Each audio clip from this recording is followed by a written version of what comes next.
Hey, what's going on everyone? It's Joe from Gadgetry Tech, and in today's video I'm going to talk about two IEMs from an audio company called Xenns, formerly known as Mangird, at least several years ago, and that's why you see like the Xenns Mangird Top Pro, and in this case this just says Xenns Top Pro, but on the online listings you will occasionally see Mangird, so that's the history behind that.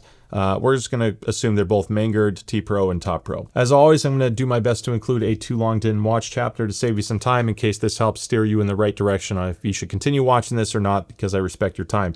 Both of these are U-shaped IEMs. The Top Pro is a more expensive IEM, but with that comes a more refined U-shaped presentation. U-shaped is in an elevated sub bass, not so much a warm bass, so this doesn't have, neither of these have like a warm laid back sound. They're a little bit drier and more analytical, but they still have excellent timbre, and I love their comfort as well. There are improvements with the Top Pro over the Top Pro beyond a more refined sound signature, in my opinion. I like what they did with the changes of the shell and the cable. So if you want to learn more, keep watching, but hopefully that gives you an idea what to expect. Now the Top Pro came out a while ago. This is not a new release, but I wanted to compare it against the new Top Pro because a lot of people are talking about this one. There's a lot of hype behind it. This has a lower price of $359, and it has 2 dynamic drivers and 6 BAs. The Top Pro comes in at a higher price of $499, and it also features 2 dynamic drivers, but it steps up to 8 BAs instead of 6. It's not just that it has more BAs, they are different drivers in general, so you are going to have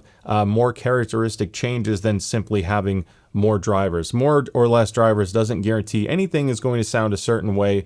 That's just what's inside. And speaking of what's inside, let's look at the boxes, because these are both quite large, and the new Top Pro is even bigger. Now, I like the older box. I think it's nice because it's colorful. Everything about this is super bold. I mean, this is like super bright here. It has a reflective gold metallic foil print to it. There's some paperwork inside. I'm not going to open that right now. Now this is kind of crazy. This is a very bold travel case. It says Xenns right on it. You have a pouch. You have a cleaning tool, which has a brush and a little scraper tool for the other side. You can use your imagination what that's for. And then a very soft, cushiony type pouch. It's not padded, but it's a really thick fabric and it feels excellent. I always recommend using the hard case when you can, especially if you leave the cable connected to the IEM, just because you don't want that stress going on the 2-pin connector. Both of these use a standard 2-pin 0.78 millimeter plug. Now also included is this little wire clip, and basically all it does is you shrink or like compress this, run the cable through it. So might as well just show you instead of just talk about it. I'm gonna go with the thicker portion, and this is gonna be a little bit more work because the cable on the Top Pro is actually thicker than the Top Pro. It kind of gets in there, you can see it grabs it, and then you would just clip this to your shirt. You can do the same thing with one of the skinnier ones, I guess, but that's effectively what it's meant for. As far as the rest of the accessories go, you basically have tips to choose from. You have 2 different types of silicone tips, and you have foam tips. I don't like the foam tips. I never have. That's just not my thing because it kind of irritates my skin, but you do have a couple sizes here. Then you have a more shallow silicone tip and a deeper one. I typically use these whitish clear looking ones, and I go with the mediums, but it really depends on the nozzle shape and the size of the IEM itself. Mainly the nozzle thickness will make a big difference on how this fits. So I'll get into fitment here in a second when we look at the actual IEMs in a close-up. Now on the note of the Top Pro, I want to talk about the cable, and you are going to see some similarities with the Top Pro. If I ever mix up the names, by the way, I am really sorry. I'm only human. But let's focus on this. So you have a very thin or like smaller breakout, if you will, for where it splits off into the left and right. This is nice. Now I'm going to slide this collar down. The collar is like pretty loose. So it's there, but it really doesn't stay. You can see just gravity is enough to make that fall all the way down. This cable looks a little bit more premium than the new one. It's just thicker. But even though I've had this for a long time, like open for well over a month, maybe 2 months now, you can still see some kinks in the cable. It has a little bit more of a memory effect, and yes, I can kind of tweak it and try to work those out, but it's a little bit more resistant. This cable fights you just a little bit more. On the note of the termination, this will have some similarities to the Top Pro here in a moment, but I really like the swappable termination at the end. You basically just undo this collar, pull this guy out, and there's a little, if I can find it on the camera here, a little triangle that points where it needs to go. And all I have to do is slide this in. I just have to line up that circle to the triangle, spin it back on, and now I'm locked. And it's pretty compact. When I show you a couple other IEMs later, when I make some comparisons, you'll notice that the others are quite large in comparison to this. Now, when we look at the Top Pro, I'll look at the accessories in a moment, but just to compare the cable, the Top Pro looks a little bit more basic. It feels lighter, and some people will perceive that as being a little bit lower quality, but it's far more flexible. I kind of wanted to do some instrumented tests where I had like weight in front of the cable to see how much I could push it based off the thickness or strength of a cable. Even though this might seem a little bit more basic and thinner, looks aside, because that's personal preference, I'd much rather prefer a lighter cable. This might look good when it's coiled up on your desk, but when you're actually wearing it, I want it to weigh as little as possible. So the collar mechanism for adjusting the termination, or at least swapping it out, the exact same thing as the T Pro, so which is a good thing because frankly I think this is about as good as it gets for swapping termination. Length is pretty average as well, and we'll talk about the faceplates and the shell in a minute.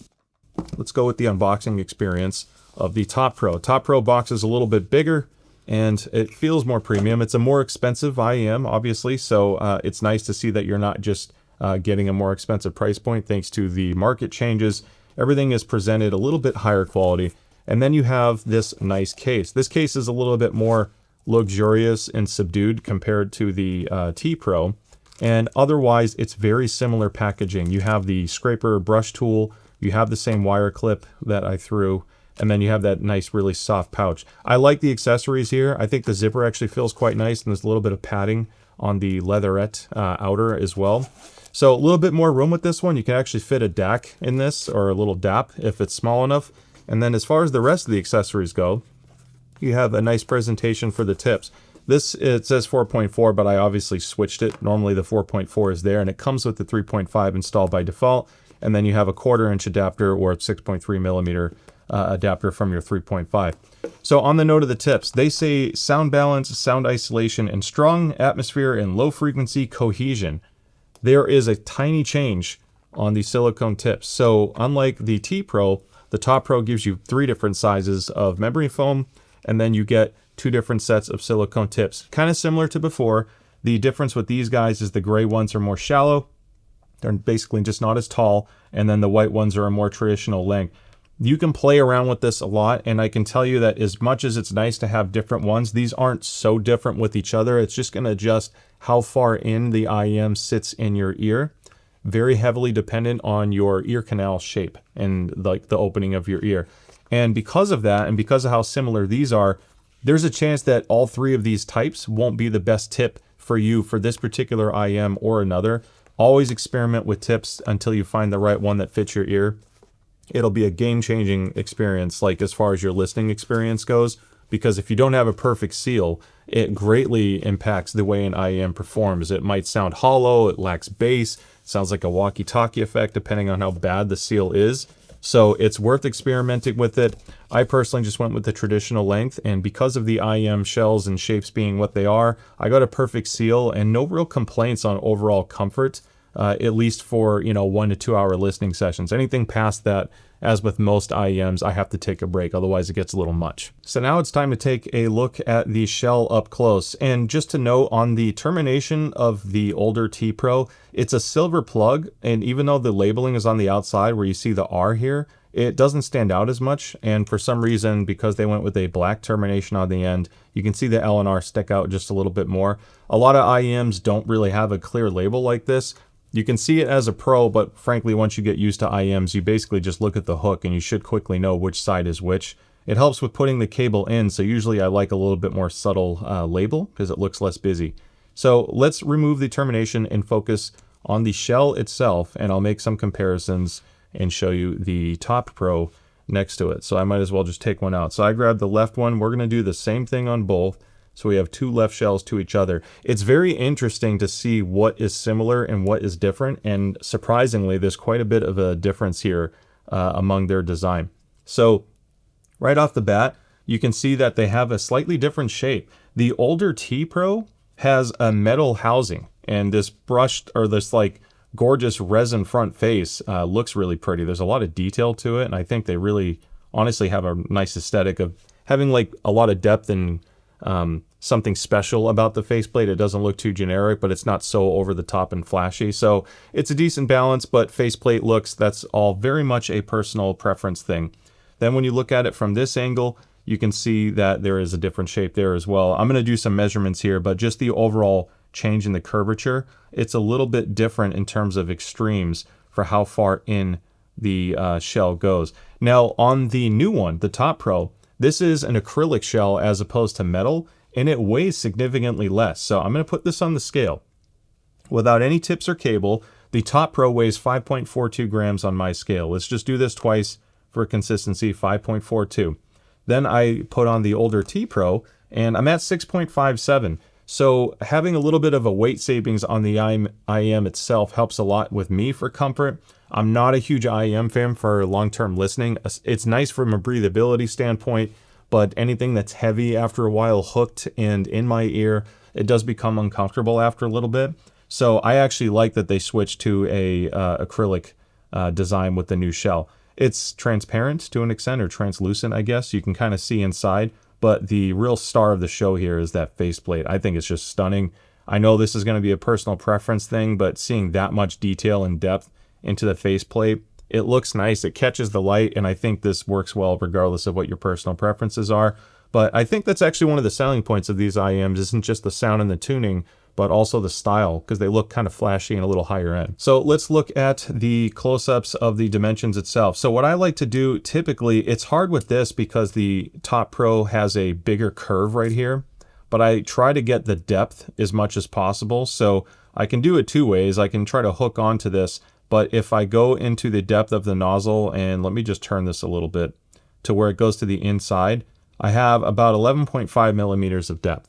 I do the same thing with the left one, or of the T Pro, and I'm at 10.25. So this guy, depending on your ear shape, the Top Pro might sit just a little bit deeper. The big important number here, though, is the nozzle size. And I'm getting basically 6.3 millimeters on the outer lip of the Top Pro and 5.4 on the inside. Looking at the T Pro, 6.3 millimeters, and then on the inside, 5.4. So effectively the exact same thing. It should feel very similar, minus the weight and the temperature difference. Because this is metal, when you first put in the T Pro, you'll feel a little bit of a cooler sensation.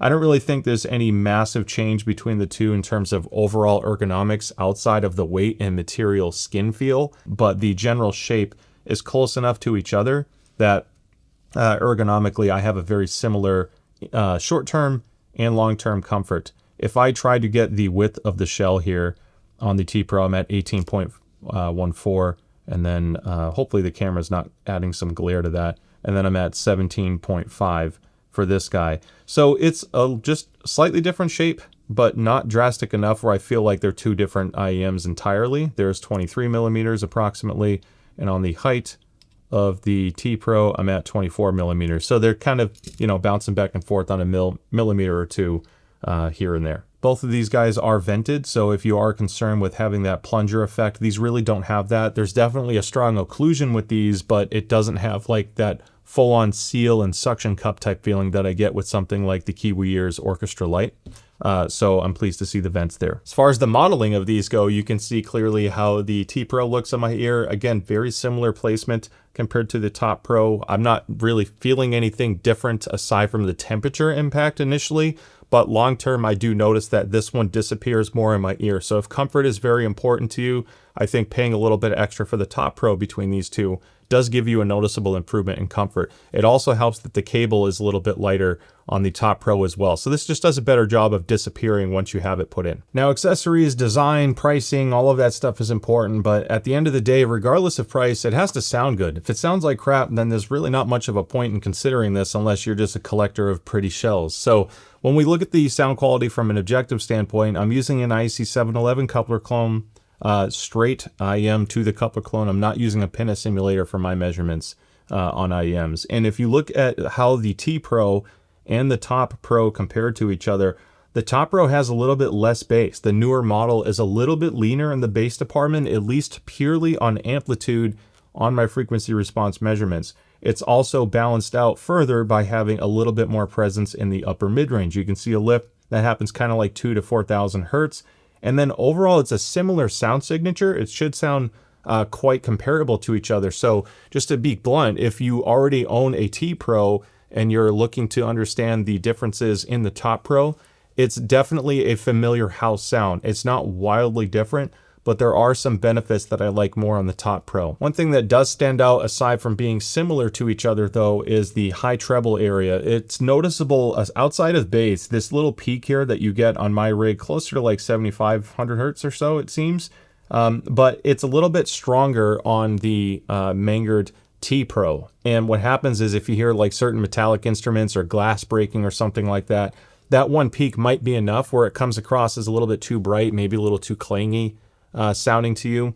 It's minor, and a little bit of EQ here can make a big difference.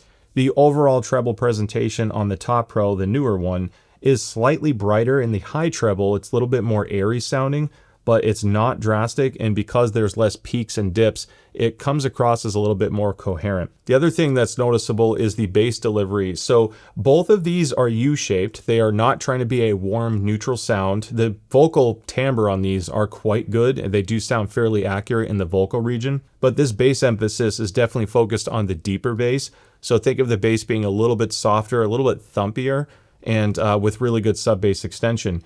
The cut that you see at the 150 hertz area where it kind of drops down means that it's not going to make vocals sound like warm or thick or heavy like some other IEMs out there. The High Senior Mega 5 EST, for example, is a little bit more than both of these, but that has a fatter bass response that actually gets into the mid-range.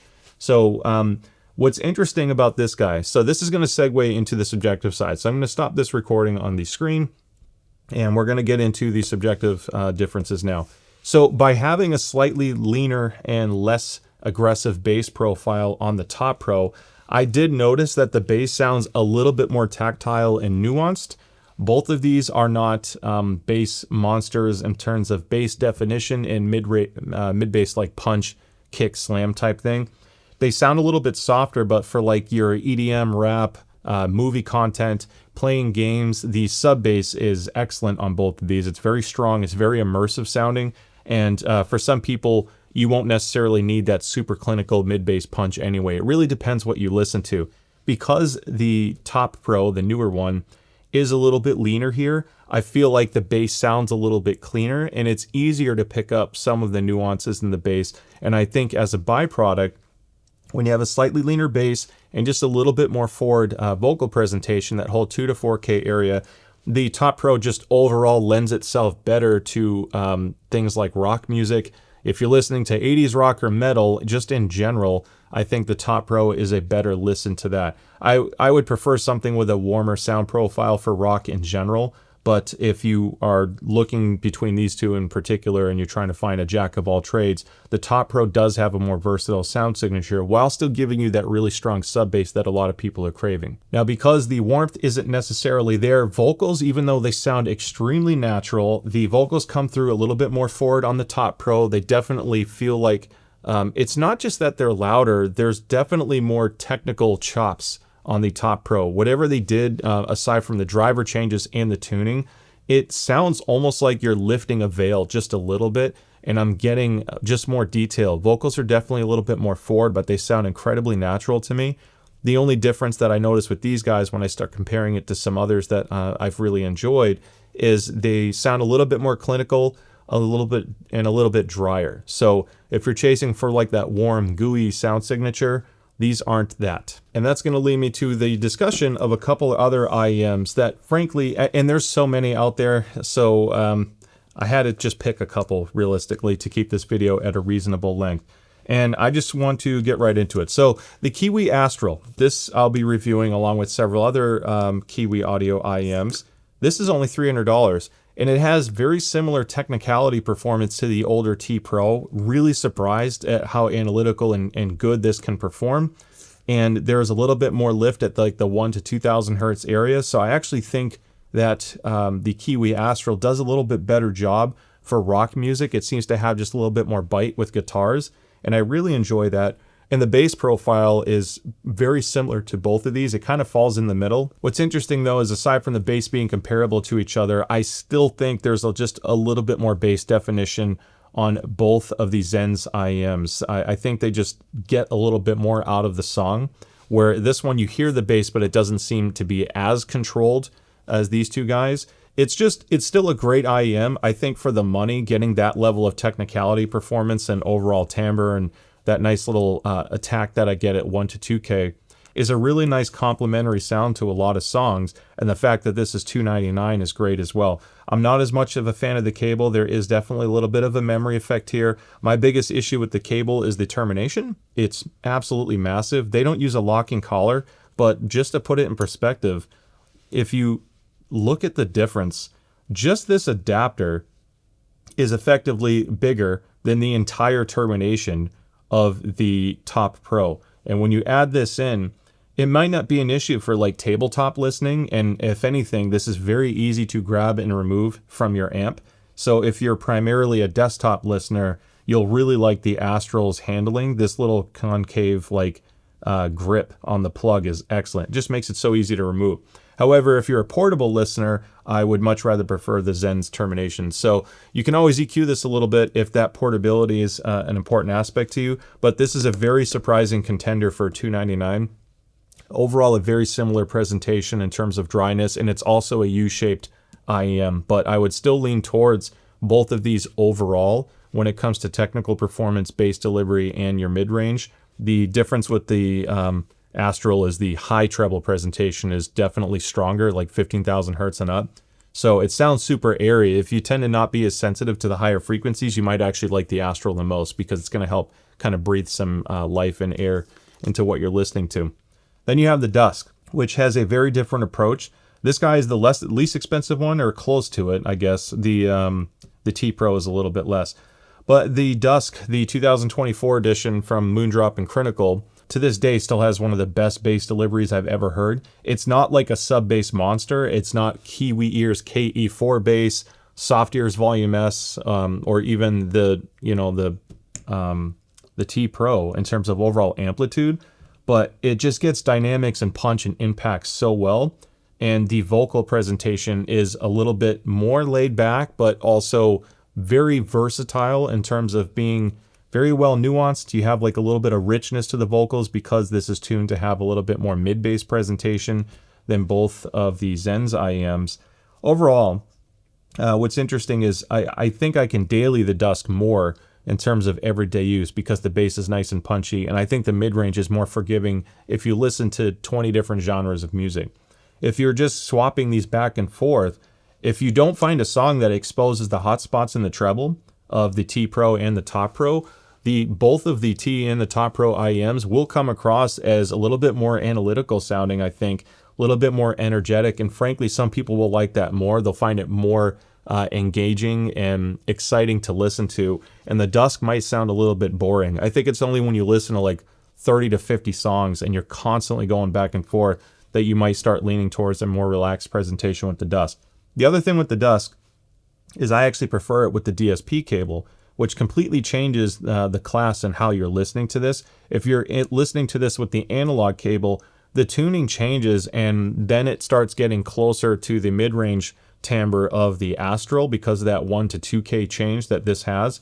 This basically has a little bit of lift there, but still isn't as strong in the following frequencies. And then the tuning shifts enough where I don't like it as much, even though the bass is still excellent.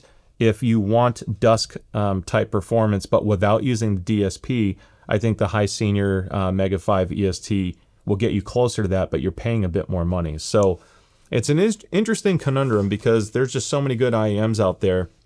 And I like all of these. Honestly, like in analog form of all of these here, I will still lean towards the Top Pro. Minor EQ maybe will take it a long way, but it's just really fun to listen to. And the killer thing with the Xenns lineup in general also benefits me in gaming. So I have a whole chapter on gaming here, and if you are curious how this compares, the T Pro is been regarded as one of the better IEMs for gaming, and honestly, you get diminishing returns so fast in gaming, so I'm not going to, this is why I don't do tier lists with gaming as well, by the way, because a lot of it is very situational, and the games can vary greatly. My biggest issue I have with the T Pro is when you break glass or deal with metallic sounds like gunfire, ejecting a mag, things like that, anything that's super crunchy in the game, it's amplified just a little bit on the T Pro. And I'm a very big proponent of tuning to reduce listening fatigue. So if you're playing video games at a louder volume to try to be competitive, that metallic crunchy sound, it will cause some fatigue over time. It causes you to turn down the volume a little bit, which in theory will make you a little less competitive because now the footsteps aren't as loud. And out of the box, the Top Pro, to me just as a more versatile sound signature, and I do hear more detail with the Top Pro. It's super slight. I would still adjust the bass tuning a little bit to better suit other games, but it is very well nuanced. You hear a lot, and this sound signature is very good for mixed genres. So whether you're playing casual games, multiplayer games, or getting very competitive in esports, I think this lends itself well to a wide variety of that. I just prefer the overall performance in FPS on the Top Pro simply because it's a little bit less fatiguing, and that slightly reduced bass allows the bass frequencies I care about to stand out more. That 100 to 200 hertz is crucial for FPS gaming, and by having a leaner sub-bass shelf, it presents those bass frequencies a little bit better to me. And then it also doesn't have the slightly piercing nature that this can have. It's not frequent. It's not really noticeable as much on games like Apex. They sound almost the same for me on games like Apex. Call of Duty has a very crunchy 8 kilohertz presentation that tends to be hot in that area. So I just think the Top Pro does a better job at that. The Astral was a surprise performer. In terms of tuning, I still felt like I heard footsteps just a little bit sooner with the T in the top. So the Astral doesn't quite get to that level for me. What was interesting is the 1 to 2000 hertz lift was actually noticeable in gunfire. Guns just seem to have just a little bit more heaviness to it. It's like the rifle is just a little bit larger when you shoot on the Astral, and that makes it really fun to listen to. It's not really punishing me in other areas like that whole 8 kilohertz area I had with the T Pro. So it's interesting because it's not quite as resolving, but it's a really fun sound signature for gaming, and I really like these for Apex Legends. I thought it was great for that. The only issue I have with the Astral is the high frequency treble, like 15,000 hertz and up, was just a little bit too bright for me on Call of Duty and even Battlefield, to be frank. So what I think this helps for is if you're playing a more immersive gaming and soundscapes and environmental sounds are really important to you. You want to hear the wind going through the trees and rain and all of that stuff, grass blowing in the wind. The Astral is a super fun IEM for immersive gaming. My pick of all of these for first-person shooter, I still lean towards the Top Pro. It's the most expensive one here, but I can go with the Dusk or the Astral, no problem, and feel like I'll get like 99% there. And we're not talking like a game-changing thing, but this does stand out as being the best overall performer for gaming, both in clarity, imaging performance, and general sound signature. And that about wraps up my long-winded review on these IEMs. I like the Top Pro and the T Pro. I don't think it's like the one sound signature that's going to please everybody. A U-shaped sound is kind of specific, and it's not always the best sound signature for certain people's genres or listening tastes. I think for a U-shaped tuned IEM, these are some of the best ones out there, and they just continue with that trend. I think the Top Pro is just a more refined version of the U-shaped sound signature because it has that high treble emphasis without being overdone. And of all of these here, I still prefer the Top Pro for gaming. The only other one, if you're looking for a U-shape that's kind of exciting and analytical sounding, I really liked the Audio Hype 4. That was great for FPS gaming, and I would prefer the Hype 4 over the T Pro for FPS gaming, but I like the Top Pro the most of the three. So if I'm going for that more analytical, drier, cleaner sounding IEM for like hyper detail performance, if you will, the Top Pro is definitely the better one. But again, it's not like a game changing thing where I feel like if I already own a T Pro, I'm not going to go spend $500 on this to assume I'm going to get better. It's not going to change that. Work on other things if you're trying to improve your KD from these to these. So with that being said, I hope you found this video helpful. Don't forget to like and subscribe if you haven't already. I'd love to see it in some future videos. Stay safe. Thank you so much for watching, and I'll see you next time. Bye.